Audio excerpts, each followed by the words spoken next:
Hey guys, it's Cole and Taylor with the Bridge Group, and we're going to address something really quick. A rumor I heard this week that end of 2024, nearing the end of 2024, rates are going to go down to the fives. Is that true? Did you hear that? Yeah, I've heard the same thing. They are forecasted to go down into the fives, most likely the higher fives by the end of the year. If you thought 8% interest rates f***ed up the housing market last year, I think 5% interest rates, or rates in the fives at all, that's going to put it in an even worse spot for buyers. We saw the lowest total number of sales last year since back in like 2008 as a result of these higher interest rates. But what we also saw was a ton of deferred sales. A ton of buyers, they pulled themselves out of the market because 7% interest rates really sucked and they didn't want to buy those at 7 or 8%. And what's going to happen when rates come back down and they even sniff somewhere close to 5%? It's going to open the floodgates. Not only are you going to have the 4.5 million home sales that took place anyway in any existing market, you're going to have all of the people that pulled out over the last 18 months enter the marketplace, and we're going to see multiple offer situations, having to waive everything under the sun, and a ton of competition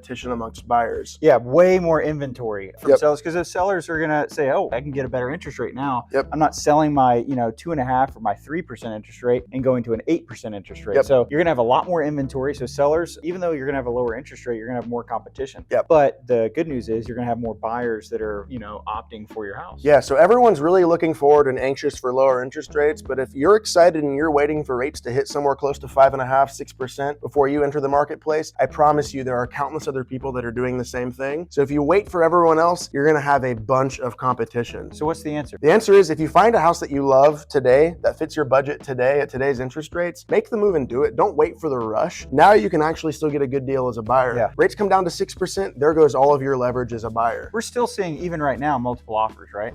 Multiple offers even now. I had to pull all the stops to get an offer accepted this past weekend for a fairly high price point in the Heights even. And that was your third offer? Our third offer, we struck out twice before. Multiple offer situations are really starting to pick back up. Awesome. Well, hey, I hope you got something from this. The key takeaway, don't wait. If you find something that you really like, you really enjoy, what do we call it? The 80-10-10? 80-10-10. And we talk about that in another video. But the thing is, if you find something, strike while the iron is hot. Thanks for joining us. We'll see you next week.